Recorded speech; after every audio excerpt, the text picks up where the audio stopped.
okay, what happens if I click this button? You know, I always assume that people are curious and just want to click different buttons. Even if I tell them only click on edit, people always click another button. You know, it's the human nature. You see 5 buttons, you want to test all 5 of them, what happens? So I will go through those 5 buttons and check what they do. And then go back and say to people, right, I click that button, this happens. Is that supposed to happen?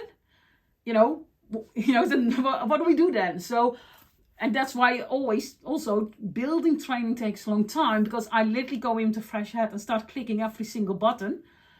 And also do my common expectation.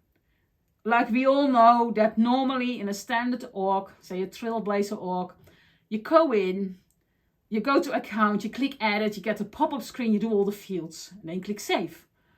Well, is that at the client side, does it work the same, or does something else work?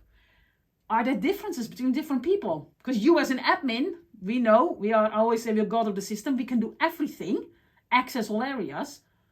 Most users don't have it, so I also need to try to do that and go through the different profiles and check like, okay, I log in as a sales user. Oh, I'm missing a button here. Can I understand why that button isn't there? Because I expect the button because I know the system.